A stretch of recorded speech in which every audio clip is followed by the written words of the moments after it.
EMPSC कट्टा चॅनलचे latest video सर्वात आधी पाहण्यासाठी चॅनलला सबस्क्राइब करा आणि हा बेल आयकॉन दाबायला विसरू नका।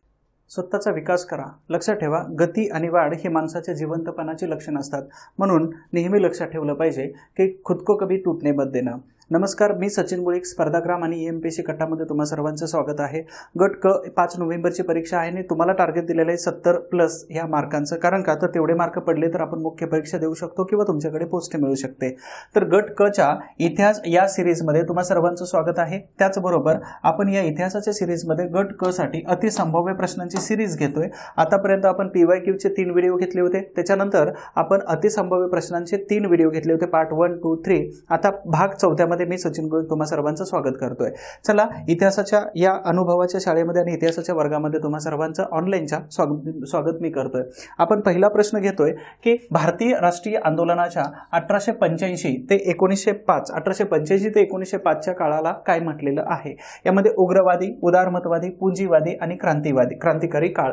तर अशा पद्धतीचे 4 शब्द टाकलेले आहेत की ज्या 4 शब्दांना तुम्ही इतिहासाच्या अनेक पुस्तकांमध्ये वाचत असता। आता 2 हे वाचत नसता, 2 शब्द कोणते आहेत? दुसरे एकच तुम्ही बघितलेला होता, जहालवादी, आणि दुसरा शब्द पाहिला होता तुम्ही सगळ्यांनी, मवाळवाद किंवा मावळवादी।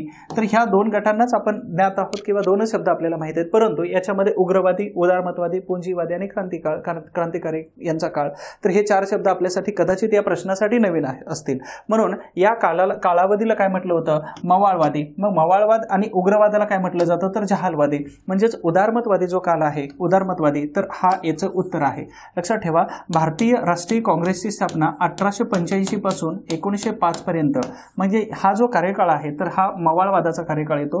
परंतु 1905 पासून पुढे 1920 पर्यंत म्हणजे लोकमान्य टिळकांचा जो कालावधी आहे तर त्याला जहालवादी कालावधी म्हणून ओळखलं जातं। आणि त्याच्याही पुढे जाऊन आपण 1920 पासून 1947 पर्यंत महात्मा गांधीजी लोकमान्य टिळकांच्या निधनानंतर जेव्हा ऍक्टिव्ह झाले होते तर या कालावधीला गांधीवादी किंवा गांधी युग या नावाने सुद्धा ओळखलं जातं। म्हणून हे 3 कालावधी लक्षात ठेवायचं।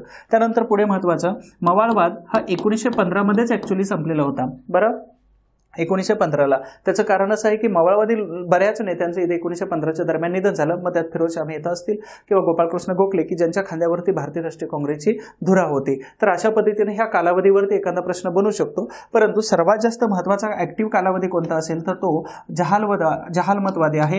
कारण 1905 पासून 1920 पर्यंत ज्या भारतामध्ये सर्वात जास्त ऍक्टिव्हिटीज झाल्या होत्या त्यावरती प्रश्न विचारले जातात। आणि त्यापेक्षाही VIP कालावधी जर कोणता असेल किंवा त्याला IMP कालावधी जर कोणता असेल तर तो गांधीवादाचा आहे, 1920 पासून 47 पर्यंत। सर्वात जास्त प्रश्न यामध्ये विचारले जाऊ शकतात। भारत सरकारच्या 1935 वरती मी अगोदर सांगितलं होतं की असे काही कायदे करून जावा की जे आयोगाला आवडतात। आणि 1935चा कायदा राज्यसेवा पूर्व परीक्षेच्या अगोदर मी तुम्हाला सांगितलं होतं, क्वेश्चन मार्क करून प्रश्न येऊ शकतो आणि एक प्रश्न तिथं आला। तर इथं परत घेतो आपण, 1935च्या कायद्याची पार्श्वभूमी कोणती होती? पाठीमागच्या लेक्चर्समध्ये पाठीमागच्या भागामध्ये आपण 1909च्या कायद्याची पार्श्वभूमी विचारली होती। तर 1935च्या कायद्याची पार्श्वभूमी कोणती आहे यावरती इथं प्रश्न टाकलेला आहे।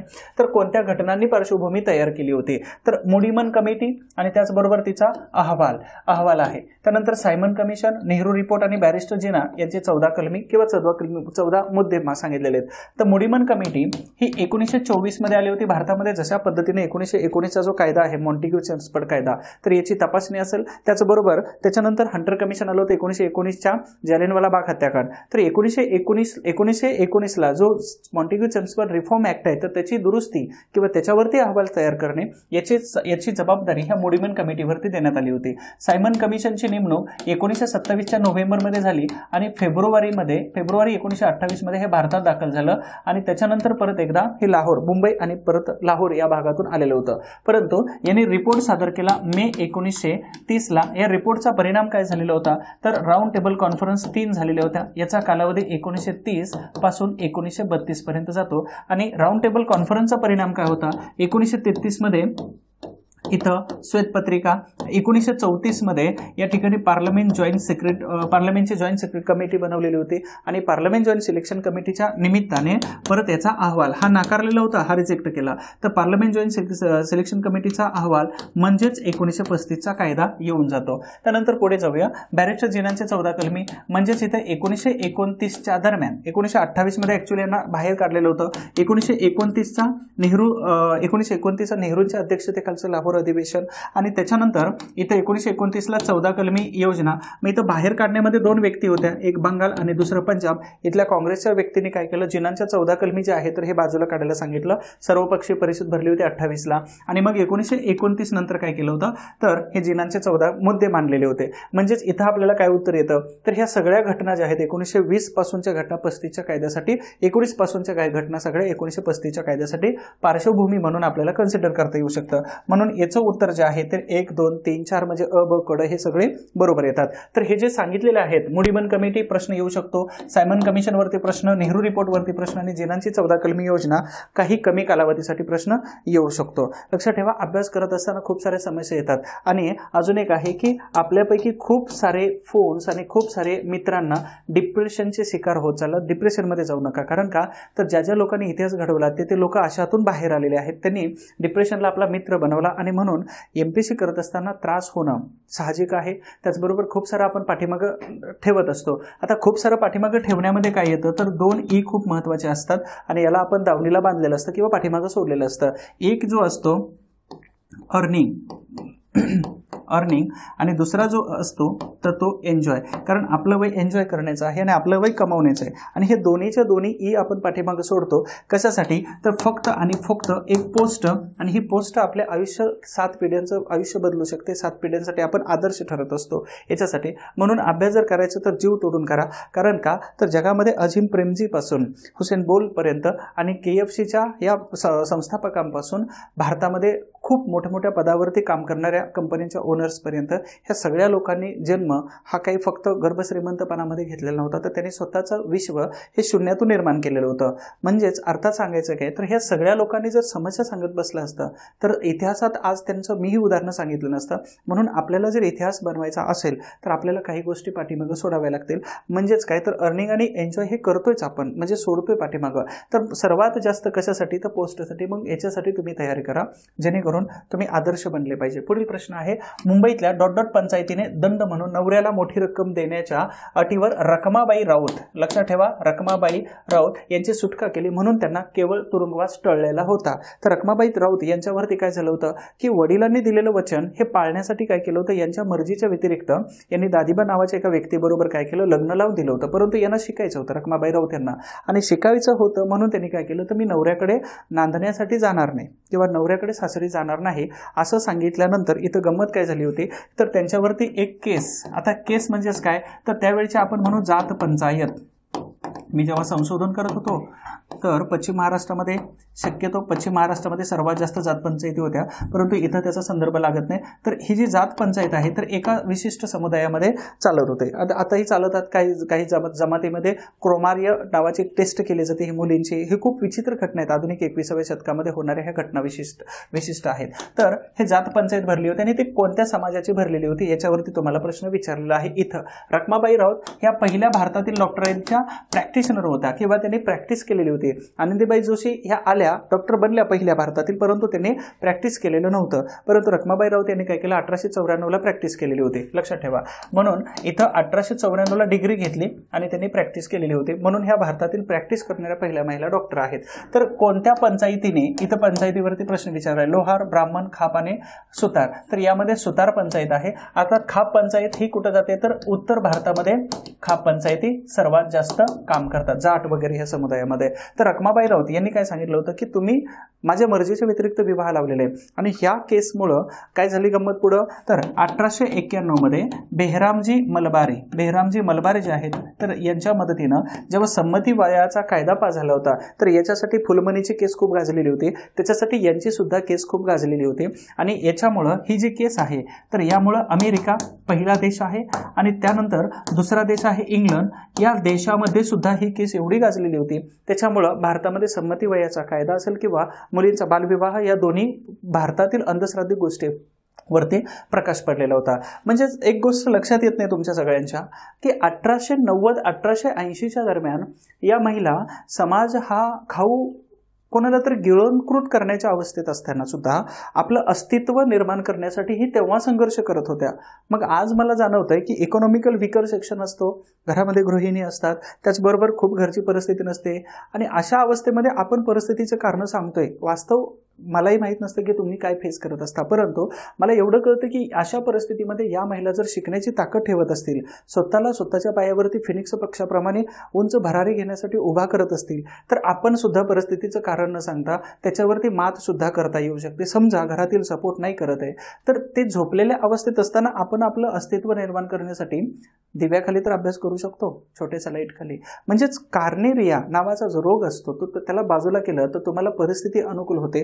तुम्ही फक्त काय करा तर जिद्द दाखवा, परिस्थिती ऑटोमॅटिक अनुकूल होऊ जाते. म्हणून तुम्हा सगळ्यांना शाहरुख खानचा डायलॉग माहीत असेल, अगर आप सच्चे दिल से किसी चीज को चाहोगे तो पूरी कायनात उसे जुटाने में लग जाती है. म्हणजेच हे डायलॉग तुम्हा सगळ्यांना माहीत असतील. तशाच पद्धतीनं काम करा, सगळं जग तुम्हाला ती परिस्थिती अनुकूल करण्यासाठी काम करतं. जसं रखमाबाई राऊत यांनी डॉक्टर झालेल्या होत्या. पुढील प्रश्न आहे, काकोरी गटातील व्यक्तींचा गट ओळखायचा आहे आपल्याला. तर काकोरी गट कुठं झाला होता त्याची तारीख लिहू आपण, 9 ऑगस्ट 1925चा. ठीक आहे. तर बारेंद्र कुमार घोष, भूपेंद्रनाथ दत्त, खुदिराम बोस आणि अरविंद घोष. तर हे 1908 मध्ये कट झाला होता. तुम्हाला सगळ्यांना माहित असेल 1908चा कट आहे अलीपूर कट. अलीपूर म्हणजेच वेस्ट बेंगाल, म्हणजे त्यावेळच्या बंगालमध्ये.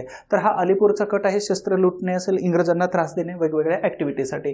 त्यानंतर सचिंद्रनाथ सन्याल, चंद्रशेखर आझाद, अशफाक उल्ला खान, राजेंद्र लाहिरी आणि राकेश रोशन हीच ती मंडळी आहेत जे काकोरी कटामध्ये सहभागी होते. म्हणून याचं उत्तर काय जातं तर हे 2 नंबरचा ऑप्शन जातो. सचिंद्रनाथ सन्याल, चंद्रशेखर आझाद, अशफाक उल्ला खान, राजेंद्र लाहिरी, राकेश रोशन. 3 नंबरचा पर्याय आहे भगतसिंग, राजगुरू, जयगोपाल आणि चंद्रशेखर आझाद. लाहोर कट खटला तुम्हाला सगळ्यांना माहित असेल. आता हा लाहोर कट खटला 1928 दरम्यानचा आहे.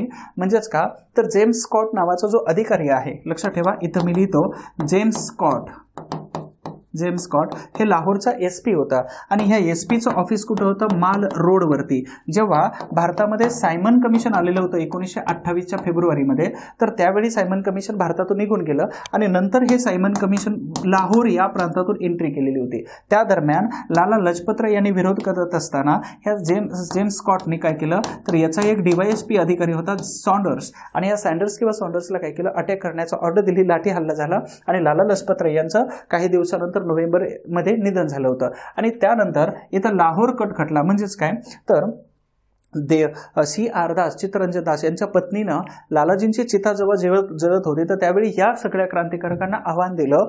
आव्हान असं होतं की जोपर्यंत यांची राख थंड होत नाही तोपर्यंत तुम्ही बदला घ्या, आणि जर बदला नाही घेता आला तर मग तुम्ही पुरुष कसले. जेव्हा पुरुषाला पुरुषत्वावरती प्रश्न विचारला जातो त्यावेळी मात्र हे काय तर रागाने पेटून उठतात. अशाच प्रकारचे हे भारताला स्वातंत्र्य देण्याच्या उद्देशाने पेटलेले जे क्रांतिकारक होते तर यांनी काय केलं तर 4 दिवस जेम्स स्कॉटची वाट पाहिली, परंतु तो बाहेर आला नाही. एक अधिकारी आला, तो होता सॉन्डर्स. परंतु यामध्ये असणारा जो जयगोपाल होते, महत्वाचे हे जयगोपाल जे होते तर ह्या जयगोपालने काय केलं, इशारा दिला नाही. पण पुण्याचे राजगुरू हे अतिउत्तावीर असायचे की ज्यांच्याकडे बंदूक होती, त्यांनी नाही हा इशारा बघितलाच नाही, फटकन गोळी मारली. त्याच्यामध्ये सॉन्डर्स हे मारले गेले. भगतसिंग काय केले, पळत गेले. म्हटले हा जर अर्धा मेला तर आपल्याला मात्र परत सोडणार नाही ते सगळे, म्हणून जवळ गेले आणि आपल्या जवळ असणारे जे बंदूक होते, बंदूक कोणते होत्या तर फ्रान्समधून मागवलेले ब्राउनिंग पिस्तूल होते की ज्याच्यामध्ये 8 किंवा 9 राऊंड बसायचे, ते सगळेचे सगळे काय केले त्यांच्यामध्ये उतरवले अंगामध्ये सॉन्डर्सला. अर्थात अजून लोक काही त्यांना सोडवायला आले, पोलीस वगैरे पकडायला. तर हे ध्येयष्टी एवढी जबरदस्त होती की भगतसिंग, जयगोपाल आणि राजगुरू ह्या सगळ्या महत्वाच्या व्यक्तीने काय केलं, पोलिसांना उचलून आपटलं. ते प्रकरण शांत होऊन 4 तासापर्यंत ते उठलेले नव्हते आणि नंतर मग लष्कराचा वेश धारण करून, रूपांतर करून आणि व्यापारी बनून ते राजकोट मार्गे परत अलाहाबाद आणि उत्तर प्रदेशमध्ये पसरलेले होते. तर हे सगळे घटना म्हणजेच इथं दरम्यानचा हा आहे लाहोर कट. त्यानंतर सूर्य सेन दत्त असेल, कल्पना दत्त, प्रीतिलता वड्डेदार आणि जय घोष जे आहेत तर तुम्हाला सगळ्यांना माहित असेल चितगाव या ठिकाणी कट झालेला होता, चितगावचा कट. आणि हा आहे 1930चा. तर शस्त्र लुटणे, त्याचबरोबर dogs and Indians are not allowed अशा जिथं पाट्या लावलेल्या आहेत तर त्यावरती अटॅक करणे किंवा सरकारी यंत्रणा तोडून टाकणे. तर ह्या सगळ्या महिला आणि सगळे क्रांतिकारक त्या दरम्यानचे होते. मग याच्यामध्ये तुम्हाला घोष वगैरे सगळी मंडळी पश्चिम बंगालमध्ये. तर अशा पद्धतीनं आता इथे एक नाव आलेले बघा, अशफाक उल्ला खान. तर हे पहिले मुस्लिम व्यक्ती आहेत ज्यांनी भारताच्या स्वातंत्र्यासाठी फासावर गेलेले होते. ठीक आहे. म्हणून अशा प्रकारच्या काही महत्वाच्या व्यक्तीने इथं फाशीची शिक्षा दिली. आणि 9 ऑगस्ट ही जी संघटना आहे, आता ह्या सगळ्या लोकांनी एक संघटना सुरू केली होती, त्याबद्दल थोडं सांगून देतो. CSRA नावाची एक संघटना स्थापन केली आणि काकोरी गट हा जो आहे तर 15 मिनिटांमध्ये जवळपास 8,000 आणि काहीतरी बंदुका यांनी तिथून घेऊन गेले होते. क्रांतिकार्यासाठी पैसा आणि बंदूक शस्त्र पाहिजे होतं आणि ह्या घटनेनंतर बाकीच्यांना फाशी दिली, बाकीचे काही लोक सोडून दिले, काही लोकांना जन्मठेप आणि याच्यानंतर हे संघटनेचं रूपांतर केलं 1928 मध्ये HSRA आणि दिल्लीच्या फिरोजशाह कोटला मैदानावरती. त्यामध्ये चंद्रशेखर आझाद होते. त्याच्यानंतर नौजवान सभा हे पंजाबमध्ये स्थापन केलेले 26चे भगतसिंग हे सगळी लोक नंतरचा पार्ट म्हणून नंतरच्या भागामध्ये सेकंड इनिंगमध्ये इथं जमा झालेले होते. तर अशा पद्धतीने काकोरी गट हे काकोरी रेल्वे स्टेशनवरती काय केलं तर टपाल खात्याचा पैसा घेऊन जाणारी ट्रेन त्यांनी थांबवली आणि लुटण्याचा प्रयत्न केला. त्याच्यानंतर फाशीची शिक्षा. असे काही क्वेश्चन आपण घेतो की ज्याचा तुम्हाला 100% फायदा होणार आहे गट क या पूर्व परीक्षेसाठी. बघा जिद्द एवढी ठेवा की येणाऱ्या पेपरमध्ये तुम्हाला जवळपास 70 ते 80 मार्क पडलेच पाहिजेत, म्हणजे चॅलेंजिंग आहे. तुम्हाला एक सांगतो गंमतीचा भाग. तर ग्रुप बी ची एक्झाम जी आहे तर याच्यामध्ये तुम्हाला 45% पासून 60% मार्क पाडायचे असतात. तुम्हाला हेच माहित नाही, खूप सारे लोक गट क वरती डिपेंड राहतात. मला हे कळत नाही की तुम्हाला 50% मार्क 40% मार्क पडणाऱ्या एक्झामवरती का फोकस करत नाही. सिंपल एक सांगतो, ग्रुप बी साठी तुम्हाला पाहिजे 45 ते 60% आणि ग्रुप सी ची जी एक्झाम असते तर याच्यामध्ये तुम्हाला पाहिजे 60 पासून 70% पर्यंत. आणि हे परीक्षा देणारे कॅटेगरी कोण कोण असते तर UPSC करण्यापासून, कारण जॉब खूप एवढा गरजेचा असतो की एक अहवाल आला होता की बाहेर जॉब नाहीत म्हणून लोक MPSC करतात आणि MPSC मध्ये जंतर मंतर किती हे त्यांना माहीतच नाही. एकच गोष्ट बिल गेट्स खूप छान सांगतात की तुम्ही जर संयम ठेवला तर जगावरती राज्य करू शकता. संयम ठेवायचा. म्हणजेच या स्पर्धा परीक्षेमध्ये ही परीक्षा देणारे कॅटेगरीचे लोक सगळेच आहेत आणि मग एवढं कॉम्पिटिशन भयंकर असताना तुम्ही ग्रुप सी वरती फोकस करता जिथं तुम्हाला 60 ते 70 मार्क पाडायचे आहेत. वन लाईन जरी असलं तरी आपण चुकून येतो, कारण तर आपलं वाचन नसतं, रिव्हिजन नसतं, सिलेबस चेक नसतात. अशा प्रकारच्या बॅचेस जरी सांगितलं तर तुम्ही त्यांच्याकडे दुर्लक्ष करता किंवा कळतच नाही की नेमकं काय सांगतात हे ॲडव्हर्टाईजमध्ये. चला तर इथं विशेष काय आहे तर तुम्हाला 45-50% मार्क जर पडणार असतील तर त्याच्यावरती फोकस केलेलं बरं. पण दुसरा कॉन्फिडन्स तुमचा जर असेल ग्रुप सीचा 60 ते 70% मार्क पाडायचे तर 100% करा. तिसरा अजून एक सांगतो की MPSC मध्ये तुम्हाला मार्क किती पाहिजेत तर जवळपास 50% मार्क पाहिजेत आणि त्याच्याही पुढचं तुम्हाला गंमत सांगायची जर झाली तर UPSC मध्ये तुम्हाला मार्क पाहिजेत फक्त 40 ते 50%. 40 ते 50%ची गरज नाही, मी म्हणतो इथं 30% जरी मार्क पडले तरी तुम्हाला कमीत कमी ST SC कॅटेगरीपर्यंत IAS पोस्ट मिळू शकते. म्हणजेच 2000 मार्काच्या वरती परीक्षा असते. ठीक आहे, सिंपल एक उदाहरण सांगतो. ही 2000 मार्काची परीक्षा आहे आणि या 2000 पैकी तुम्हाला 800 जरी पडले तर you got IAS officer, IAS post. तुम्ही जर 600 जरी मार्क पडले तर तुम्हाला IPS IRS आराम के साथ पोस्ट मिळू शकते आणि आयुष्यभर 60 वर्षापर्यंत तुम्ही एन्जॉय करू शकता तुमच्या त्या पोस्टमध्ये. मग इथे एवढे मोठे पर्सेंटेज असतात तर याच्यापेक्षा हे एक्झाम कितीतरी पटीने सोपे असतात. सो एनिवे जाऊ द्या, तुमच्या आताची ग्रुप सीची परीक्षा आहे ना, ग्रुप सीला फोकस जर करायचा असेल तर तुम्हाला जवळपास 60 ते 70% मार्क पडले तर आउट ऑफ 100 पडले पाहिजेत. आता त्यामध्ये इतिहासाचे व्हिडिओ मी तुम्हाला इतिहासाचा थोडक्यात सांगून देतो की जवळपास 12 व्हिडिओ आहेत इतिहासाचे. मी तुम्हाला 15 प्रश्नांची तयारी इथं करून घेतोय. 12 व्हिडिओ आहेत. कमीत कमी 12 प्रश्न, कमीत कमी 12 मार्क तुम्हाला मिळण्याची जबाबदारी इथं मिळून जाते. आणि त्याचबरोबर याची फक्त 270 रुपये फी आहे. करायचे काय, स्पर्धागम ॲप्लिकेशन डाउनलोड करा. त्यामध्ये अडचण आली ऑफिसचा नंबर आहे आणि तुम्हाला अजून एक महत्त्वाची सूचना की हा नंबर आहे ऑफिसचा. एक्स्ट्राची इन्फॉर्मेशन आणि फेसबुकच्या ॲडसारखं काही जर टेन्शन आलं असेल तर इथं बोलू शकता, इतिहासाची माहिती इथून घेऊ शकता. पुढे जाऊया आपण नरवीर उमाजी नाईक. आता यांच्या जन्माच्या दिवशी आपण यूट्यूबवरती लेक्चर घेतलेले. नरवीर उमाजी नाईक, राजे उमाजी नाईक किंवा त्यांना महाराष्ट्राचे दुसरे छत्रपती होण्याच्या जवळ गेलेले उमाजी नाईक. तर राजे उमाजी नाईक यांनी कोणत्या किल्ल्याच्या बंदोबस्तात होते? खूप सिंपल प्रश्न विचारले जाऊ शकतात. तशाच पद्धतीने इथं प्रश्न विचारलेला आहे. तर कोणत्या किल्ल्याचे ते बंदोबस्तात होते? कोणता किल्ला? तर सिंहगड, शिवनेरी नाही, राजगड नाही, तर इथं एकच उत्तर येतं त्यांचं पुरंदर. परंतु हा पुरंदर किल्ल्याबरोबर, हा पुरंदर किल्ला आहे पण त्याच्याबरोबर अजून एक किल्ला जोडला जात होता. तर त्या किल्ल्याचं नाव आहे वज्रगड. मी एक PDF बनवलेली आहे. त्या PDF मध्ये खूप सारे क्वेश्चन तुम्हाला सरावासाठी देतोय. तर कोणाला त्या वेगवेगळ्या प्रकरणांच्या PDF आहेत माझ्याकडे, कदाचित त्यांच्यावरती प्रश्न विचारला जातो. आणि अजून एक आहे की काही सराव प्रश्नसंच बनवलेले आहेत. 100 असेल, 50 असेल, 75, 200 प्रश्नांचे काही PDF बनवलेले आहेत. तर त्या पाहिजे असतील तर नंबरला हाय करा. माझ्या व्हॉट्सअपला मागेच दिलेला नंबर, त्याच्यावर तुम्हाला मी PDF पाठवून देतो. सराव करा, पास व्हा, अधिकारी व्हा आणि कुठेतरी आठवण ठेवा. त्याचबरोबर महत्त्वाचं आहे की कमीत कमी 3+ लोकांना मदत करा. जो सलमान खानच्या मूवीचा मी डायलॉग आहे तो इथं टाकून देतो. तर वज्रगड आणि पुरंदर हे जे किल्ले आहेत सासवडच्या जवळ, धामली नावाच्या गाव, सासवडच्या जवळ अगदी सासवडच्या जवळच पुरंदर किल्ला आहे आणि त्याच्या पायथ्याजवळ त्यांचं गाव आहे आणि छत्रपती शिवाजी महाराज यांच्याच कालावधीमध्ये पुरंदर किल्ला आणि इथं असणारा वज्रगड किल्ला जो आहे तर ह्या दोन्ही किल्ल्यांची जबाबदारी ही उमाजी नाईक यांचे जे पाठीमागचे वंशज होते तर यांच्याकडे जबाबदारी दिली। परंतु 1818 नंतर मात्र पेशव्यांकडून हे राज्य काढून घेतलं आणि इंग्रजांनी काय केलं आपल्या ताब्यामध्ये घेतल्यानंतर यांचा रोजगार निघून गेला म्हणून इंग्रजांच्या विरोधामध्ये सर्वात मोठं बंड यांनी केलं होतं। मग मॅकिंटोश नावाचा जो व्यक्ती आहे मॅकिंटोश नावाचा जबाबदारी त्यांच्याकडे दिली होती की उमाजी नाईक यांना पकडून घ्या। तर मॅकिंटोश काय सांगतात तर उमाजी नाईक यांना वेळीच जर नाही अडवलं तर हे स्वराज्याचे दुसरे छत्रपती होऊ शकतात म्हणून भोर तालुक्यातील 14 गावांचा जो महसूल आहे तर राजे उमाजी नाईक यांनी स्वतःकडे घेतला होता आणि जेव्हा शरणागती पत्करली तर त्यावेळी त्या महसुलावरून खूप मोठा वाद झाला आणि म्हणूनच सातारा आणि पुणे जिल्ह्याची जबाबदारी शासनाची जबाबदारी यांच्याकडे दिली। वाद झाला तर तो महसूल माझ्याकडे ठेवणार म्हणून त्यांनी काय केलं परत एकदा फुटून बाहेर निघाले आणि मग मॅकिंटोश यांच्याकडे खूप मोठी जबाबदारी दिली। त्याचबरोबर अनेक अधिकारी यांना पकडायला लागले होते। तर अशा प्रकारचे राजे उमाजी नाईक यांच्याकडे पुरंदर किल्ल्याची जबाबदारी। त्यामध्ये दुसरा प्रश्न आहे 6 नंबरचा हिंदू समाजातील चळवळींबाबत खालील विधाने विचारली द्या। हिंदू समाजातील चळवळी किंवा हिंदू महासभा किंवा हिंदू समाजातील चळवळी तर 1915 ला हिंदू महासभा या संघटनेची स्थापना झालेली होती। पंडित मदन मोहन मालवीय यांनी बनारस हिंदू विद्यापीठाची पायाभरणी केली होती। त्यानंतर 1916 ला केशव बळीराम हेगडेवार यांनी 1925 ला राष्ट्रीय स्वयंसेवक संघाची स्थापना नागपूरमध्ये केलेली होती। आता हे नागपूरचे स्टेटमेंट बरोबर आहे। सावरकरांनी रायगड येथे हिंदू धर्मातील सर्व जाती यांना मुक्त करण्यासाठी पतित पावन मंदिर निर्माण केलं। त्याचं उद्घाटनासाठी डॉक्टर बाबासाहेब आंबेडकर यांना बोलवलेलं होतं परंतु ते आलेले नव्हते। आता मला सांगा यातलं चुकीचं कोणतं आणि बरोबर कोणते आहेत? ओके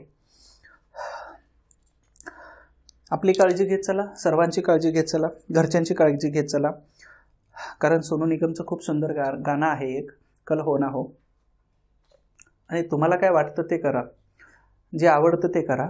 चलो तर 1915 ला हिंदू महासभेची स्थापना केली होती। ह्या संघटनेची स्थापना झाली हे विधान सत्य आहे। त्याच्या अगोदर थोडक्यात लिहितो 1909 मध्ये पंजाबमध्ये सुद्धा अशा प्रकारचं हिंदू महासभा पंजाब हिंदू महासभेची स्थापना झालेली होती। त्याच्यानंतर रूपांतर इथं अखिल भारतीय हिंदू सभेमध्ये अखिल भारतीय हिंदू सभा इथं पंडित मदन मोहन मालवीय यांनी 1915 ला सुरू केली। याच हिंदू सभेनं वेगवेगळ्या ठिकाणी राजकारणामध्ये सुद्धा सहभाग घेतला होता जसं राऊंड टेबल कॉन्फरन्स आहे। पंडित मदन मोहन मालवीय यांनी बनारस या विद्यापीठाची पायाभरणी केली परंतु इथं अजून एक नाव येतं त्यांचं नाव आहे ॲनी बेजंट आणि इथं अजून एक महत्त्वाची गोष्ट आहे की भारताचा गव्हर्नर जनरल लॉर्ड हार्डिंग दुसरा जो आहे हा दुसरा याच्या उपस्थितीमध्ये हे पायाभरणी झाली होती आणि महात्मा गांधीजींनी ज्यांना भाषण करत होते तर त्यावेळी भारतीय संस्थानिकावरती आग पाकड करत असताना ॲनी बेजंट यांनी सांगितलं तर स्टॉप मिस्टर गांधी परंतु गांधीजींनी भाषण चालू ठेवलं। सगळे राजे नाराज होऊन निघून चालले होते आणि म्हणून गांधीजींना तिथून सभागृहातून काढता पाय घ्यावा लागला होता। ही बनारस विद्यापीठाचं केशव बळीराम हेगडेवार डॉक्टर यांनी 1925 मध्ये RSS यांची स्थापना केली होती नागपूर या ठिकाणी। हे विधान बरोबर आहे। सावरकरांनी रायगड या ठिकाणी नाही तर 1935 मध्ये सावरकर यांची देसाई नावाच्या महाराष्ट्राच्या अर्थमंत्री बॉम्बे प्रांताच्या अर्थमंत्र्याच्या शिफारशीनुसार सावरकरांची सुटका केली अंदमान निकोबारच्या बेटामधून आणि 1935 ला त्यांना काय केलं तर एक तडीपार अर्थात एक जिल्हा बंदी केली आणि ते जिल्ह्यामध्ये कोणते राहिले होते तर रत्नागिरी हा जिल्हा त्यांनी निवडलेला होता। रायगडच्या ऐवजी रत्नागिरी असतं तर हे सगळं बरोबर झालं असतं आणि पतित पावन। मग अजून एक गोष्ट लक्षात ठेवा 7 बेड्या मग रोटी बंदी असेल जातीपात असेल स्नेहभोजन असेल तर ह्या वेगवेगळ्या अस्पृश्यता निवारणासाठी सावरकरांनी खूप मोठं काम केलं होतं परंतु सावरकरांना हिंदू महासभेसोबत सुद्धा जोडता येतं अखिल भारतीय मराठी साहित्य संमेलनासोबत सुद्धा जोडता येऊ शकतं। तर हे सावरकर 7 बेड्या तोडण्यासाठी पतित पावन मंदिर आणि अशा सगळ्या गोष्टीमध्ये होते। प्रयोपवेशनाने त्यांनी आपलं देह ठेवलेला होता। कम्फर्ट झोन मधून बाहेर पडायला शिका। कम्फर्ट झोन काय असतो की मी याच्या बाहेर पडू शकत नाही मी याच्या बाहेर निघू शकत नाही। आता कम्फर्ट झोन म्हणजेच काय असतो तर एक 2 हत्तींची स्टोरी सांगतो। एक हत्तीचं पिल्लू एका हत्तीला बाळ होतं आणि ते पिल्लू छोटंसं असतं। मग काय होतं की हा हत्तीला जंगलामध्ये कामासाठी घेऊन जातात परंतु कम्फर्ट झोन काय असतो तुम्हाला सांगतो। तर हा जो छोटा हत्तीचं जे पिल्लू असतं या हत्तीच्या पिल्लाला त्याची आई जेव्हा जंगलामध्ये कामाला जाते तर त्यावेळी त्याला बांधून ठेवलेलं असतं आणि लहान प्राण्यांना मुलं सोडून लहान प्राण्यांना फक्त पायाला बांधतात. हे तुम्हाला सगळ्यांना माहीत असेल कारण तुम्ही ग्रामीण भागातून आहात. पायाला बांधतात आणि मग पायाला बांधत असताना काय करायचं तर इथे एक खुंटी असायची आणि खुंटीला त्या हत्तीला बांधलं जायचं. मग ते हत्ती काय करायचं त्याच्या कॅपॅसिटीच्या बाहेर होतं. तो ओढायचा रस्सी परंतु ते त्याला निघायचे नाही कारण का तर त्याच्या ताकदीपेक्षा त्याची जास्त ताकद होती त्या खुंटीची आणि त्या रस्सीचे. तो दिवसभर ओढायचा वैताग घ्यायचा आणि कंटाळून काय करायचं त्याच्या ब्रेनमध्ये हे शार्प बसत गेलं की ये मेरे बस की बात नाही, माझ्या कक्षेच्या बाहेरचा आहे. आणि तो दिवस रात्र ओढायचा. प्रत्येक दिवशी तो ओढायचा, त्याला निघायचं नाही. त्याच्या ब्रेनमध्ये एक फिक्स झालं. ब्रेनमध्ये फिक्स काय झालं तर मी या कम्फर्ट झोनच्या बाहेर निघू शकत नाही. म्हणजेच आपला कम्फर्ट झोन जो असतो तो आपणच तयार केलेला असतो, त्याच्यातून बाहेर पडा. त्या हत्तीला काय झालं की या खुंटी आपल्याकडून निघणार नाही हे त्याच्या डोक्यात एवढं फिट झालं की तो नंतर प्रयत्नच करायचा सोडून दिला. म्हणजेच तुम्ही खूप काही करू शकता परंतु तुमच्या डोक्यामध्ये फिट झाले की काहीच तुम्ही करू शकत नाही. शेवटी असं झालं की हत्ती छोटा होता ना तो एवढा मोठा बनला की खूप मोठा बनला. तरी सुद्धा त्या हत्तीला जंगलात घेऊन गेलं की खूप मोठी झाडं तोडायचा. परंतु इथं जे जंगलातून घेऊन आलं इथं बांधलं की तो एकदम शांत बसायचा कारण त्याच्या डोक्यामध्ये आणि ब्रेनमध्ये बॉडीमध्ये एक रसायन तयार झालं होतं की मेरे बस की बात नाही, माझ्या कक्षेच्या हे बाहेरचं आहे, माझ्या ताकदीच्या बाहेरचं आहे. म्हणजे भली मोठी लाकडं जर इकडे उचलणारा हत्ती जरी असला तरी इथं आणल्यानंतर काय करायचं तो शांत बसायचा. म्हणजे एक मानसिक गुलाम बनलेला होता की माझ्या बाहेरचं आहे, माझ्या कम्फर्ट झोनमध्ये महत्त्वाचं मी राहिलं पाहिजे. म्हणजेच आपण पण हेच असतो की आपण जर ह्या बाउंड्रीज जर काढल्या तर आपण खूप काही करू शकतो. फक्त कम्फर्ट झोनच्या बाहेर पडलं पाहिजे. आणि म्हणून या हत्तीचं जसं डोक्यामध्ये रसायन तयार झालं होतं तर तशाच प्रकारचं आपल्या डोक्यात एक रसायन तयार झालेलं असतं. ते रसायन असतं आपली परिस्थिती, ते रसायन असतं आपले पैसे, ते रसायन असतं आपल्याला कारण आणि ते रसायन असतं आपल्या अवतीभोवतीचे लोक जे आपल्याला पाठीमागे येतात. म्हणून सांगितलं की कम्फर्ट झोनमधून बाहेर पडायला शिका आणि जोपर्यंत बाहेर नाही पडणार तोपर्यंत जिंदगीत काही करू शकत नाही. म्हणून अशा प्रकारचे जे कारण, अशा प्रकारचे जो कम्फर्ट झोन बनवलेले आपण तर तोच्या बाहेर पडण्याचं प्रॅक्टिस करा. जेव्हा आपण काहीतरी नवीन करू पाहत असतो किंवा नवीन करून पाहण्यासाठी असा प्रयत्न करत असतो तर त्याच वेळी तुम्ही पुढे जात असता. म्हणून कधीही लक्षात ठेवा आपल्या कम्फर्ट झोनमधून नेहमी बाहेर पडायला शिका जो तुम्ही तयार केलेला कम्फर्ट झोन असतो. ठीक आहे, चला पुढच्या प्रश्नाकडे जातो आपण. 4 आण्यांची भांग घेतली की हव्या तेवढ्या कल्पना सुचतात असं वक्तव्य कोणी केलं होतं. आता असं वक्तव्य एकच व्यक्ती करू शकतात आणि त्या व्यक्ती कोण आहे तर जहालमतवादी व्यक्तिमत्व आहे. तर महात्मा गांधीजी नाही म्हणू शकत आहे. लाला लजपत राय जहालमतवादी होते परंतु 4 आण्यांची भांग हे स्टेटमेंट टाकणारच नाहीत. आणि दुसरं महत्त्वाचं न्यायमूर्ती रानडे तर ही भांग आणि 4 आणे हे वगैरे कल्पना त्यांना न सुचण्याच्या बाहेरच्या होत्या. मग एकच व्यक्ती येतात ते म्हणजे लोकमान्य टिळक येतात. तर हे लोकमान्य टिळक यांनी 4 आण्यांची भांग आणि हे घेतल्यानंतर तुम्हाला खूप साऱ्या हव्या तेवढ्या कल्पना येतात. हे कधीचं स्टेटमेंट असू शकतं, कोणाच्या सोबतचं स्टेटमेंट असू शकतं. तर इथं बघा भारतीय राष्ट्रीय काँग्रेस 1885 पासून परंतु लोकमान्य टिळक इथं 1889च्या मुंबईच्या वेडरबन यांच्या अध्यक्षतेखालील अधिवेशनानंतर हजर झाले होते. त्याच्यानंतर दुसरी महत्त्वाची आहे की मवाळवाद जो आहे ह्या मवाळवादी नेत्यांवरती अशा प्रकारचे आगपाकड करू शकतात. आणि अजून एक महत्त्वाची सूचना आहे की ज्या कल्पना भारतीय राष्ट्रीय काँग्रेसकडून येत होत्या कशासाठी तर भारताच्या स्वातंत्र्यासाठी तर अशा पद्धतीच्या या स्टेटमेंट्स लोकमान्य टिळक यांनी अशा प्रकारे केलं होतं. अजून एक कंटेंट आपल्याला जोडता येऊ शकतो की समाज सुधारणा. हे समाज सुधारणेच्या लोकमान्य टिळक विरोधात होते हे पण लक्षात ठेवा. नाही तर तुम्ही सगळेजण लोकमान्य टिळकांना समाज सुधारकांच्या कॅटेगरीमध्ये बसवाल, तशी चूक करू नका. तर इथं एक राजकारणी व्यक्ती होते आणि जहालमतवादी मताचे व्यक्ती होते. तर ह्या सगळ्या कंटेंटमुळं इथं लोकमान्य टिळक यांनी काय सांगितलं होतं तर 4 आण्याची भांग घेतली तर हव्या तेवढ्या कल्पना सुचतात. प्रश्न अशा स्टेटमेंट तर विचारला जाऊ शकतो, इथं सुद्धा प्रश्न विचारला जाऊ शकतो, याच्यावरती लक्ष ठेवा. त्यानंतर पुढील कथनं दिलेले आहेत. आता तुम्हाला कथनावरती प्रश्न अशा प्रकारचे मोठे स्टेटमेंट्स हे राज्यसेवेला विचारले जाऊ शकतात परंतु इथं अशा प्रकारचे प्रश्न घेण्याचा उद्देश एकच आहे, तो म्हणजे काय तर हे सगळं तुम्हाला पाठ झालं पाहिजे म्हणून ही स्टेटमेंट आणि म्हणून ही माहिती इथं प्रश्नाच्या निमित्ताने देतोय. तर कथनांचा विचार करा म्हटलेला आहे, विचार करा म्हटले परंतु इथे हे सांगितलंय का असत्य, चूक, बरोबर, सत्य असं काहीच नाही सांगितलेलं, फक्त विचार करायला सांगितलेलं आहे. आणि मग इथं काय करायचं आहे फॉरवर्ड ब्लॉक पक्षाची स्थापना 1 मे 1939 मध्ये सुभाषचंद्र बोस यांनी केलेली होती. काँग्रेस सोशलिस्ट पार्टीची स्थापना 1 मे 1934 जयप्रकाश नारायण मिसुमानाने आणि एस एम जोशी या महत्त्वाच्या व्यक्तीने केली होती. स्वतंत्र पाकिस्तानची मागणी ही 24 मार्च 1940 मध्ये मुस्लिम लीगने काय केली लाहोर या अधिवेशनामध्ये त्यांनी सांगितलेली होती. मग इथं दिलेलं आहे काय तर विचार करा सांगितलेलं आहे. मग इथं चूक आणि बरोबर हे दोन्ही 4 ऑप्शन आपल्याला बसू शकतात. तर अ बरोबर दिलेले आहेत. इथं फक्त अ बरोबर दिले, परंतु तुम्ही सांगा तोपर्यंत उदाहरण उत्तर सांगा 1 2 3 4 मध्ये. हत्तीची स्टोरी आवडली असेल तर कमेंट करा, लाईक करा. कम्फर्ट झोन मधून बाहेर पडण्याचा किस्सा. ओके, 1 2 3 4 मध्ये सांगितलं तुम्ही. तर फॉरवर्ड ब्लॉकची स्थापना जी आहे ती मे 1939 मध्ये सुभाषचंद्र बोस यांनी केली होती. त्याचं कारण असं आहे की 1938च्या अधिवेशनाचे आणि 1939च्या अधिवेशनाचे अध्यक्ष सुभाषचंद्र बोस निवडले, परंतु पटाभी सीतारामय्या गांधीवादी नेते हरल्यामुळे महात्मा गांधीजी नाराज झाले आणि बाहेर निघाले. सगळे काँग्रेसच्या लोकांनी सुभाषचंद्र बोस यांना विरोध करायचं ठरवलं असताना सुभाषचंद्र बोस म्हटले काय, स्ट्रेचरवरून अधिवेशनाला आले होते. स्ट्रेचर म्हणजेच आजारी अवस्थेत असताना, आणि पहिल्या अधिवेशनाला गाड्याने ओढलेल्या 51 गाड्यांनी बैलांनी ओढलेल्या गाडीमध्ये आलेले होते. तर स्ट्रेचरवरून आले, परंतु कोणताही काँग्रेसचा नेता सहकार्य करत नव्हता, म्हणून त्यांनी काँग्रेसचा राजीनामा दिला आणि मग एक पक्ष स्थापन केला होता ज्याचे अधिवेशन मुंबई आणि नागपूर या ठिकाणी झालेले होते. बॉम्बे प्रेसिडेन्सीचा किंवा बॉम्बे प्रांताचा अध्यक्ष होता सेनापती बापट. फॉरवर्ड ब्लॉकचा फॉरवर्ड ब्लॉक आणि नंतर वर्तमानपत्र सुरू केलं होतं. तर सुभाषचंद्र बोस यांनी काय केलं तर 1939ला फॉरवर्ड ब्लॉक नावाचा पक्ष स्थापन केला आणि मग 1940 मध्ये त्यांना नजरबैद ठेवलं. तिथून ते Delhi, Russia, Germany, France, Germany, Japan आणि नंतर सिंगापूर, आझाद हिंद सरकार, आझाद हिंद सेना अशा प्रकारचा प्रवास. काँग्रेस सोशलिस्ट पार्टी 1934 मध्ये त्यांनी जयप्रकाश नारायण, मेनू मसाने आणि एस एम जोशी यांनी सुरू केली. पण असा पहिल्यांदा प्रयोग अगोदर कोणी केला होता तर 1887 मध्ये मद्रासच्या अधिवेशनामध्ये इथं केलेला होता न्यायमूर्ती रानडे यांनी. आणि रानडेंनी काय म्हणून केलं होतं, काँग्रेस हा पक्ष जरी राजकीय झालेला असेल तर सामाजिक पार्टी सुद्धा, सामाजिक विंग सुद्धा असायला पाहिजे. परंतु लोकमान्य टिळकांनी विरोध केला होता, ती 1895ला बंद पडलं. त्याच्यानंतर इथं तर सोशलिस्ट पार्टी म्हणजे काँग्रेस सामाजिक पार्टी सुरू केली होती 1934ला आणि जास्त काही प्रभाव पाडू शकलेली नव्हती. त्यानंतर स्वतंत्र पाकिस्तानची मागणी 1940ला केली होती. त्याचं कारण सांगतो तुम्हाला. 1932ला जेव्हा 1932 पर्यंत राऊंड टेबल कॉन्फरन्स झाले होते, तर त्याच्यानंतर महत्वाच्या 2 व्यक्तींचा रोल येतो. त्या 2 व्यक्ती कोण होत्या तर मोहम्मद अली, कवी इक्बाल आणि रहमत अली चौधरी.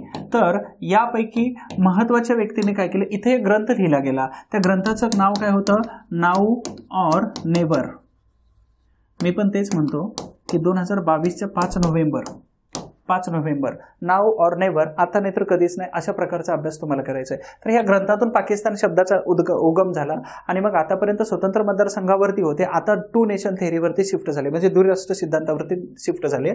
आणि मग इथं काय केलं तर मुस्लिम लीगने काय केलं, स्वतंत्र पाकिस्तानची मागणी केली. म्हणजेच इथं एक सिद्धांत तयार झाला, त्याला काय म्हणतात तर 2 नेशन थेअरी. म्हणजेच या शब्दाला मराठीमध्ये आपण म्हणू द्विराष्ट्र सिद्धांत. आणि द्विराष्ट्र सिद्धांत म्हणजे आम्हाला मुस्लिमांसाठी स्वतंत्र राष्ट्र पाहिजे होतं. तर हे सगळे विधानं बरोबर आहेत, म्हणजेच आपल्याला उत्तरापर्यंत जाता येतं. अ, ब, क हे तिन्ही उत्तरं बरोबर आहेत. ठीक आहे. पुढील प्रश्न आहे 9 नंबरचा. दादोबा पांडुरंग यांनी मराठी भाषेचे व्याकरण हा ग्रंथ लिहिलेला होता. आता शाळेत असतानाच या लोकांनी ग्रंथ लिहिले होते. तेवढे विद्वान होते हे लोक. परिस्थिती नव्हती परंतु विद्वान होता, आणि परिस्थिती नसताना सुद्धा आपल्यामध्ये जिद्द असते ना, तर त्यावेळी पुढे काय ना तुम्हाला मदत करायला तयार असते. गंगाधर शास्त्री फडके यांनी मराठी भाषेचे व्याकरण लिहिलं होतं. मग याच्यामध्ये विचारलं की अ बरोबर, दोन्ही बरोबर, अर्थात 2 बरोबर आहेत, फक्त 2 नंबरचं स्टेटमेंट म्हणजे ब बरोबर आहे आणि दोन्हीही चुकीचे आहेत. तर गमतीचा भाग हा आहे, फडके आणि दादोबा पांडुरंग ह्या दोघांनी पण एकाच नावाचा ग्रंथ लिहिला होता. म्हणजेच 1836 मध्ये एकाने ग्रंथ लिहिला आणि त्याच्यानंतर दुसरा ग्रंथ इथं फडके यांनी लिहिला, दादोबा पांडुरंग तरखडकर यांनी पण लिहिला होता. म्हणजेच हे दोन्ही स्टेटमेंट काय येतात बरोबर येतात. आणि मराठी भाषेचे व्याकरण अशा प्रकारचं ग्रंथ ह्या दोन्ही महत्वाच्या लेखकांनी लिहिलेलं होतं. त्याच्यामुळे असे स्टेटमेंट टाकून आयोग तुम्हाला कन्फ्युज करू शकतं. IMP आहे, विचारला जाऊ शकतं. पुढील आहे नेतृत्वाचा योग्य पर्याय निवडा. याच्यावरती प्रश्न येऊ शकतो. कोळे असेल, रामोशी असेल, भिल्ल असेल आणि सातारा असेल, वेगवेगळ्या ठिकाणी उठाव झाले होते. तर भिल्लांचा उठाव चिल नाईक असेल, सेवाराम घिसाडे असेल, ह्या महत्वाच्या व्यक्तींनी. त्यानंतर कोळ्यांचा उठाव आहे रामजी, रघु, बापू आणि ह्या भांगडिया ह्या सगळ्या लोकांनी. काही पोलीस दलामध्येच नोकरीला होते. अपमान झाला, वेगवेगळ्या प्रकारचे टीका टिप्पणी झाली म्हणून बाहेर निघाले. आणि रामोशांचा उठाव जो आहे तो सत्तू नाईक, अमृता नाईक आणि त्याचबरोबर उमाजी नाईक या सगळ्या व्यक्तीने केला होता. म्हणजे ज्याच्यामध्ये काय दिलं की योग्य विधान निवडा, योग्य पर्याय निवडा. तर सगळे पर्याय योग्य आहेत म्हणून याचं उत्तर काय जातं, सगळेचे सगळे योग्य आहेत. आता हे सगळे उठाव कुठपर्यंत जातात तर तुम्हाला सगळ्यांना माहित असेल 1857च्या पूर्वीचे काही उठाव, 1857च्या पूर्वीचे उठाव आणि दुसरं आहे 1857 नंतरचे काही उठाव. तर या कॅटेगरीमध्ये आपल्याला 1857च्या पूर्वीचे जेवढे उठाव आहेत तर हे सगळे महत्त्वाचे म्हणून आपल्याला कन्सिडर करता येऊ शकतं. तुम्हाला उठावाचं नेतृत्ववाला व्यक्ती कोण आहे, कोणाच्या नेतृत्वात झाला यावरती प्रश्न विचारला जातो, ठिकाण विचारलं जाऊ शकतं किंवा उठावाचा परिणाम काय होता यावरती प्रश्न विचारला जाऊ शकतो. सर्वात महत्त्वाचा टॉपिक आहे. ह्या तिन्ही महत्त्वाच्या महापुरुषांवरती प्रश्न 100% येतात. कालानुक्रमे जर लावलं तर महात्मा तात्यासाहेब येतात, त्याच्यानंतर छत्रपती राजर्षी शाहू महाराज येतात आणि जगातील सर्वात प्रतिभावंत व्यक्ती, हुशार व्यक्ती डॉक्टर बाबासाहेब आंबेडकर, की ज्यांच्या घटनेमुळे आपण आज सुखाचा श्वास आणि घास घेतो असे आंबेडकर. तर ह्या महत्त्वाच्या दलित वर्गाला प्रोटेस्टंट हिंदू म्हणण्याची वेळ मागणी खालीलपैकी कोणी केलेली होती तर वीरा शिंदे. आंबेडकरांच्या अगोदर होते महात्मा ज्योतिबा फुले. दलित हा शब्द त्यावेळी अस्तित्वात होता का या दोन्ही कॅटेगरीच्या वेळी मला सांगा. त्याच्यामुळे महात्मा ज्योतिबा फुले आणि छत्रपती शाहू महाराज हे दोन ऑप्शन बनतच नाहीत.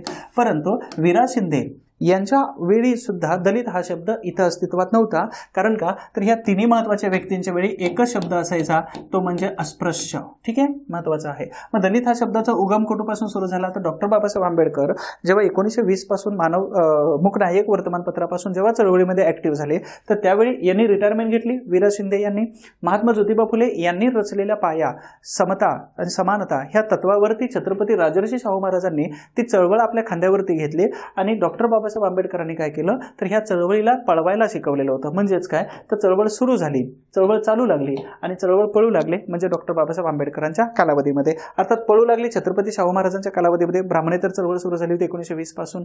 1917 पासून ब्राह्मणेतर चळवळ मॉन्टेग्यू पासून सुरू झाली, 20 पासून त्यांनी वेग धरलेला होता. म्हणजेच काय तर ह्या सगळ्या व्यक्ती अस्पृश्य निवारण, त्याचबरोबर दलित सुधारणा आणि त्याचबरोबर माणसाला माणूस म्हणून जगण्याचा अधिकार बहाल करण्यासाठी ह्या सगळ्या महान व्यक्तींनी काम केलेलं होतं. परंतु इथं महाराष्ट्राचा उपेक्षित मानकरी म्हणून वीरा शिंदे यांच्याकडे पाहिलं जातं. पण याचं उत्तर काय येतं तर इथं बाबासाहेब आंबेडकर येतं. डॉक्टर बाबासाहेब आंबेडकर म्हणजे जगातील सर्वात मोठी रक्तहीन क्रांती जर जगामध्ये कोणी घडवून आणली असेल तर ती आणली होती डॉक्टर बाबासाहेब आंबेडकर यांनी. परंतु माझा समाज 3री इयत्तापर्यंत जर शिकला तर माझं संपूर्ण राज्य मी त्यांच्याकडे द्यायला तयार आहे असं सांगणारे कोल्हापूरचे शिल्पकार छत्रपती शाहू महाराज. आणि जगामध्ये देव आहे की नाही याची मला कल्पना नाही, परंतु कोणीतरी निर्मिक आहे आणि त्या निर्मिकाचं मत असं आहे की माणूस हा एकच आहे आणि मानवता हाच त्याचा धर्म असायला पाहिजे असं सांगणारे तात्यासाहेब अर्थात इथं महात्मा ज्योतिराव फुले. तर या महान व्यक्तींच्या नावाने आजही is equal to plus is equal to काय म्हटलं जातं तर पुरोगामी महाराष्ट्र म्हटलं जातं. आणि ह्या पुरोगामी महाराष्ट्रामध्ये या 3 महान व्यक्तींच्या विचारांची तोड आणि जोड दिली तर माणूस हा महापराक्रमी बनवू शकतो. म्हणून ह्या तिन्ही महान व्यक्तींच्या विचारांच्या आपल्याला आपल्या विचारामध्ये, आपल्या कृतीमध्ये आणि आपल्या काम करण्याच्या प्रवृत्तीमध्ये सुद्धा आपले हे सगळे विचार असायला पाहिजेत. हे सगळी महत्त्वाचे लोक जाती धर्माचे पुढचे आहेत. सगळी लोक कामानं ओळखले जातात ना की जाती धर्माने. म्हणूनच कदाचित तुम्हाला PSI मुख्य परीक्षेचा प्रश्न होता की डॉक्टर बाबासाहेब आंबेडकर यांचे 3 गुरु कोणते होते तर कालावधीनुसार सिद्धार्थ गौतम बुद्ध हे त्यांचे पहिले गुरु होते. त्याच्यानंतर नंबर 2ला कोणाला घेतलं होतं तर संत कबीर यांना घेतलेलं होतं. ठीक आहे, संत कबीर यांना. आणि 3 नंबरचे गुरु कोण होते तर महात्मा ज्योतिराव फुले. मग मला सांगा की आंबेडकरांनी तिघांनाही आपलं गुरु मानलं होतं, मग ह्या तिघांचा धर्म आणि तिघांची जात कोणती होती तर गंमत सांगायची म्हणजे की जग हे दुःखाने भरभटलेलं आहे आणि दुःखातून बाहेर काढण्याचा एकमेव मार्ग आहे म्हणजेच मेडिटेशन करणे किंवा दुःखाची वेगवेगळी कारणं सांगितली होती. आणि कोणत्याही प्रकारची श्रद्धा आणि अंधश्रद्धा न सांगणारा आणि विज्ञान आधारित धर्म सांगणारे सिद्धार्थ गौतम बुद्ध होते. म्हणून त्यांनी पहिल्यांदा धर्म.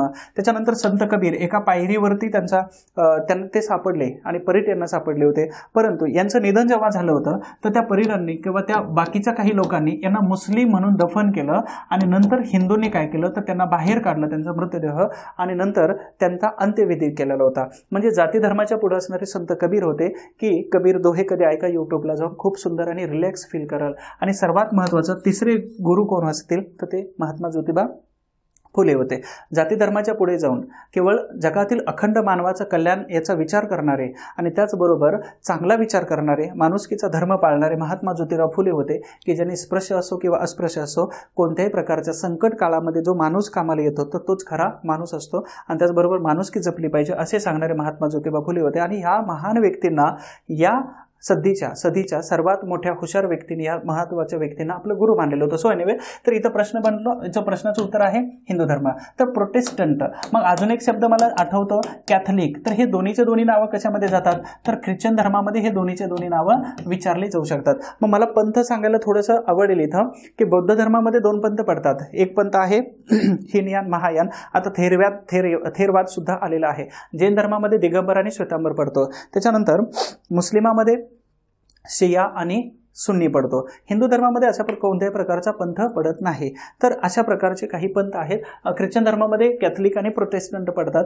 अजून एक हे अशा प्रकारची खूप सारी माहिती आपल्याला प्रश्नाच्या निमित्ताने देता येऊ शकते. 12 नंबरचा प्रश्न आहे, गोखलेंच्या तोडीचा कौन्सिल सभा गाजवणारा वक्ता माझ्या माहितीत नाही असे वर्णन कोणी केलेलं होतं. तर गोपाळकृष्ण गोखले 1904 मध्ये पहिल्यांदा ते कौन्सिलवरती निवडून गेले. नंतर 1911 मध्ये आणि 1911 वरती राज्यसेवा पूर्व परीक्षेला प्रश्न विचारलेला आहे. तर 1904 ला जर गेले असतील तर 4 नंतर त्यांची भाषणं गाजली होती. मग 4 पासून 1912 पर्यंत किंवा 1915 पर्यंत जी भाषणं झाली होती, 15 पर्यंत म्हणून, तर ही टोटल भाषणं 12 झालेली होती. गोपाळकृष्ण गोखले मावळवादी व्यक्ती होते आणि महात्मा गांधीजी यांना गुरु मानत होते. व महात्मा गांधीजीच नाही तर जिना, सरोजिनी नायडू, मोहम्मद अली जिना, सरोजिनी नायडू, महात्मा गांधीजी ह्या सगळे यांना गोखलेंना गुरु मानत होते. गोखले रानडेंना गुरु मानत होते. महत्वाची गोष्ट. आता गमतीचा भाग हा आहे की 12 भाषणं त्यांची खूप गाजलेली होती आणि यांनीच प्राथमिक शिक्षण सक्तीचं मोफत करावं, त्याच्यासाठी प्रत्येक प्रांतात एज्युकेशन संस्था सुरू कराव्या, विद्यापीठ, ही मागणी 1911 नंतर गोपाळकृष्ण गोखले यांनी केली होती. 15 मध्ये निधन झालं आणि मावळवाद खाली ढासळत गेलेला होता. तर हे कार्य आहे यांचं. मग या कालावधीमध्ये इथं कोण कोण होतं, तर मिंटो आणि त्याचबरोबर मोर्ले होते. परंतु मोर्ले हे मिंटो हे 1905 नंतर आलेले होते. परंतु इथं वक्तव्य जे केलं होतं तर लॉर्ड कर्झन यांनी केलं होतं. कर्झन हा एकदम हुशार व्यक्ती होता. फक्त बंगालचं पार्टिशन केलं नसतं तर भारतातील अति उदारमतवादी व्यक्ती म्हणून त्याची गणना केली असती. तर याचा कालावधी 1899 पासून 1905 पर्यंत लॉर्ड किचनेर याच्याबरोबर बकवास मतभेद झाले आणि बकवास मतभेदामुळे त्याने काय केलं, राजीनामा देऊन परत निघून गेला होता. तर ही भाषणं आहेत, ही भाषणं ऐकण्यासाठी त्या शहरातील न्यायाधीश, प्रोफेसर आणि प्रतिष्ठित व्यक्ती सुद्धा त्या विधिमंडळामध्ये येत होते. तर ही भाषणं त्यांची गाजलेली होती. त्यानंतर मोर्ले मिंटो सुधारणा कायदा जो आहे 1909चा, तर ह्या सुधारणा कायद्याचा मसुदा तयार करण्याची जबाबदारी अरुंडेल यांनी काय केली होती, गोपाळकृष्ण गोखले यांच्याकडे दिलेली होती. आणि म्हणूनच इथं नामदार गोखले असा शब्द लावला जातो. तो केवळ आणि केवळ त्यांनी 1904 नंतर जेव्हा ते सभागृहामध्ये गेलेले होते तर त्यावेळी नामदार गोखले असा शब्द प्रयोग त्यांच्या प्रती लावलेला होता. लक्षात ठेवा. त्यानंतर नानांनी शिक्षणाचे बीजारोपण केलं. नाना म्हणजेच कोण, जगन्नाथ शंकर शेठ यांच्याबद्दलचं वक्तव्य. तर नानांनी शिक्षणाचे बीजारोपण केलं, त्याची जोपासना आणि वाढ केली. बीजारोपण केलं शिक्षणाचं, जोपासना वाढ केली. त्याबाबत त्यांचे कायम ऋणी राहिले पाहिजे असे वर्णन जगन्नाथ शंकर शेट्टी यांचं कोणी केलेलं होतं. स्टेटमेंट खूप महत्वाचे आहेत. त्याच्यावरती विचारलाच जातो प्रश्न, पाठ करून जावा. तुम्हाला पाहिजे असेल तर माझ्याकडे PDF अवेलेबल आहे. मी तुम्हाला PDFची सोय करतो. व्हॉट्सअपवरती तुम्हाला मिळेल. तर या नंबरवरती मला हाय करून दिलं तर तुम्हाला PDFची सोय करून देतो. माझा नंबर दिलेला ऑलरेडी सेव्ह करून ठेवा.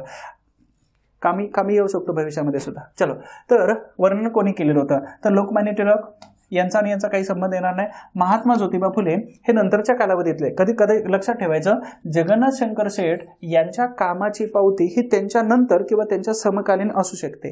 तर त्यांच्या नंतर माणसाचं वर्णन केलं जातं, हे कधी लक्षात ठेवायचं. त्यांचा मृत्यू झाल्यानंतर किंवा मृत्यूच्या अगोदर 5 ते 10 वर्षापर्यंत. तर भाऊ दाजी लाड हे समकालीन होते, परंतु मित्र असल्यामुळे त्यांचं वर्णन करणार नाहीत. परंतु दुसरी आहे महात्मा ज्योतिबा फुले, हे दोन्ही उत्तर कॅन्सल झाली. लोकमान्य टिळक तर ऑलरेडी कॅन्सल झालं होतं. मग याचं एकच उत्तर होतं दादाभाई नौरोजी, जे जगन्नाथ शंकर शेठ यांच्या शिक्षणाच्या कामाला आणि उदारमतवादाला देणगीदार सर्वात मोठे ते होते. मुंबईचे शिल्पकार, मुंबईचे रचनाकार हे नाना शंकर शेठ यांना म्हटलं जातं. 1799 त्रावणकोरची जेव्हा लढाई झाली, त्रावणकोरची याची श्रीरंगपट्टणमची जेव्हा लढाई झाली होती, टिपू सुलतान चौथ्या लढाईमध्ये मारले गेले. तर त्याच्यानंतर त्यांच्या वडिलांनी खूप सारी संपत्ती जी होती त्यांच्याकडे ती घेऊन इथं ठाणे वगैरे मुरबाड या ठिकाणी येऊन राहिले होते. म्हणून गर्भश्रीमंत होते. परंतु त्याच्या श्रीमंतीचा जर फायदा, आपल्याकडे असणाऱ्या पैशाचा फायदा जर इतरांची गरज भागवण्यासाठी जर होत असेल तर त्या पैशाला खरंच अर्थ असतो. नसेल तर ते अर्थहीन पैसे असतात.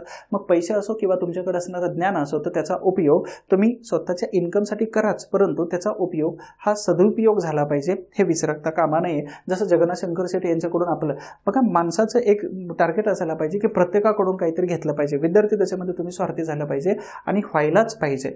चलो, तर इथं उत्तर आहे दादाबाई नौरोजी यांनी यांचं अशा प्रकारचं वर्णन केलं होतं. तर स्त्री धर्मनीती हे पुस्तक खालीलपैकी कोणाचं आहे?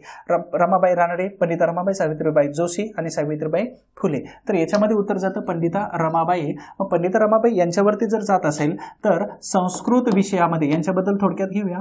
संस्कृत विषयामध्ये एवढ्या पारंगत होत्या की 1777ला त्यांची बहीण किंवा त्यांचे आई वडील दुष्काळामध्ये अन्न पाण्या वाचून, बहिणीचं निधन झालं, आई वडिलांचं निधन ऑलरेडी झालं होतं, श्रीनिवासला घेतलं आणि डायरेक्ट कलकत्त्याला गेल्या. कलकत्त्यामध्ये त्यांना 2 पदव्या मिळाल्या. एक पदवी होती सरस्वती आणि दुसरी पदवी होती पंडिता. त्याचबरोबर तिथं बिपिन मेधावीदास बिहारी या अस्पृश्य वर्गातील किंवा कमी जातीच्या वर्गातील एका उच्च शिक्षित मुलाबरोबर त्यांनी विवाह केला. हे बिपिनदास श्रीनिवास यांचे चांगले मित्र होते. श्रीनिवास यांचं तिथं निधन झाल्यानंतर परत एकदा त्या काय केलं तर बऱ्याच ठिकाणी फिरत आल्या. पुण्यामध्ये प्रार्थना समाजाने बोलवल्यानंतर त्यांनी काय केलं तर पुण्यामध्ये आल्या, परंतु यांनी काय केलं तर बिपिन बिहारी यांचं निधन झाल्यानंतर त्यांना मनोरमा नावाची मुलगी झाली. मग त्यांनी 1882 मध्ये पुस्तक लिहिलं. त्या पुस्तकाच्या पैशातून त्या लंडनला गेल्या आणि तिथून प्रभावित झाल्यानंतर त्यांनी बाप्टिस्टा विधी आणि त्याच्यानंतर ख्रिश्चन धर्माचा स्वीकार. आल्यानंतर पुण्यातील सगळ्या सनातनी लोकांनी काय केलं, त्यांच्यावर बहिष्कार टाकला आणि पुण्यातून त्या बाहेर निघाल्या.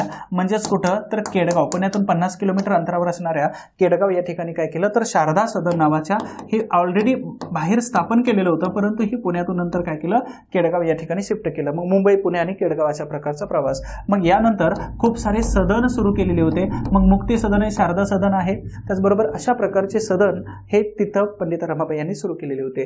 तर न्यायमूर्ती रानडे यांच्या पत्नी आणि यांचा संबंध प्रार्थना समाजासोबत जोडला जातो. त्याचबरोबर ससून हॉस्पिटलच्या मानद सदस्य, त्यानंतर एरवडा जेलच्या मानद सदस्य, त्यानंतर मतदानाचा अधिकार भारतीय महिलांना देण्यामध्ये यांनी काम केलेलं होतं, स्त्री शिक्षणाचं. आता सावित्रीबाई फुले यांच्याबद्दल काय सांगायचं जर झालं तर आपल्याला हे सांगण्याची गोष्ट नाहीये, ही इनबिल्ट असायला पाहिजे आपल्यामध्ये. कधी लक्षात ठेवा, शाहू फुले आंबेडकर आणि स्त्री शिक्षण आणि स्त्री उद्धार याच्यासाठी मला एक आव्हान द्यायचं आहे तुम्हाला की जेवढ्या मुली हे लेक्चर पाहतात तर तुमच्या घरी फोटो कितींच्या घरामध्ये आहे सावित्रीबाई फुलेंचा?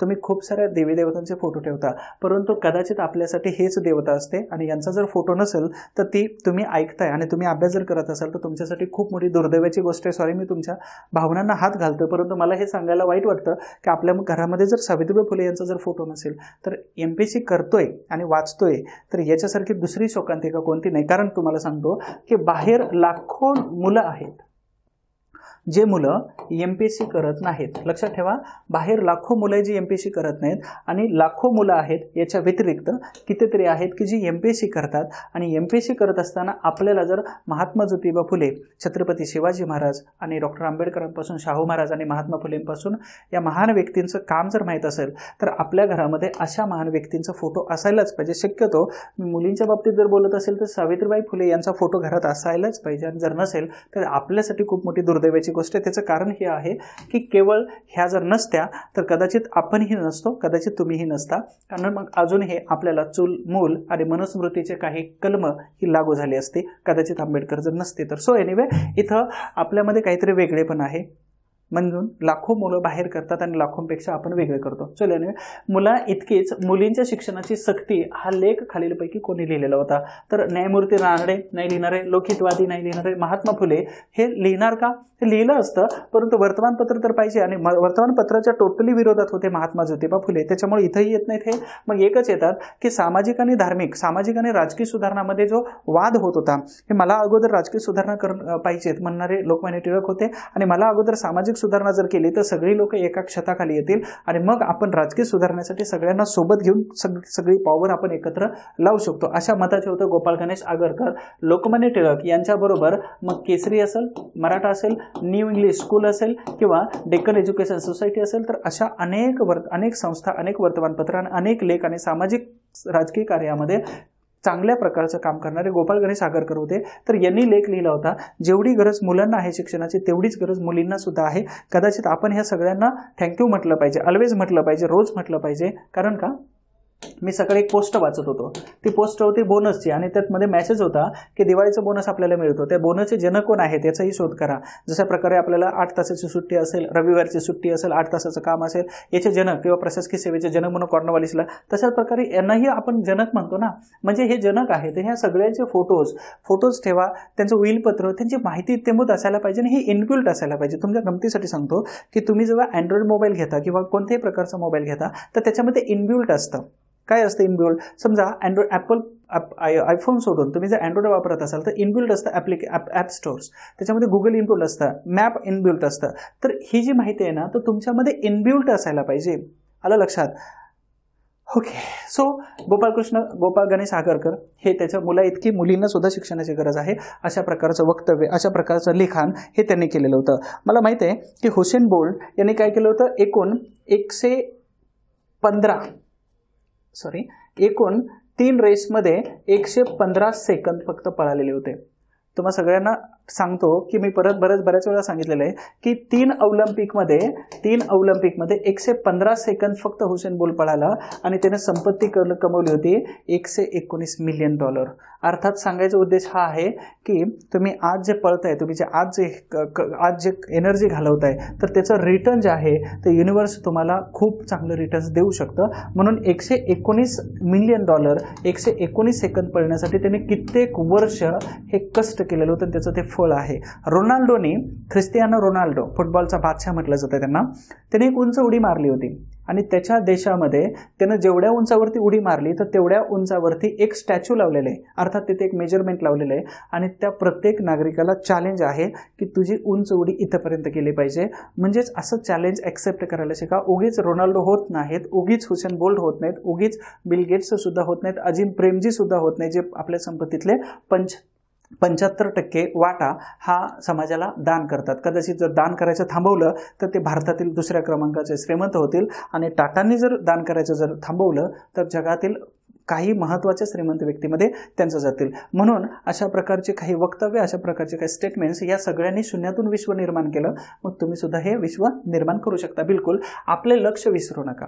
लक्षात ठेवा, कधी पण आपलं लक्ष विसरू नका, नाहीतर काय होईल माहिती आहे का, तुम्ही जिथं आहात ना तर तिथंपर्यंतच राहण्याची सवय लागेल. म्हणून आपलं कम्फर्ट झोन तोडा, आपलं टार्गेट विसरू नका आणि किती जरी समस्या आली तर तुम्हाला काय करायचं आहे, पोहून निघायचं बाहेर.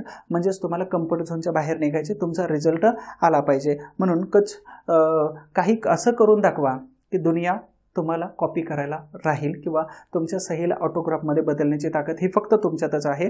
Thank you so much. काळजी करू नका, स्वतःची काळजी घ्या, परिवाराची काळजी घ्या आणि दीपावलीच्या तुम्हा सगळ्यांना खूप खूप शुभेच्छा असतील. कदाचित पुढची दिवाळी तुम्ही अधिकारी होऊन साजरी करावी अशी मी अपेक्षा करतो. Thank you so much. Wish you all the best.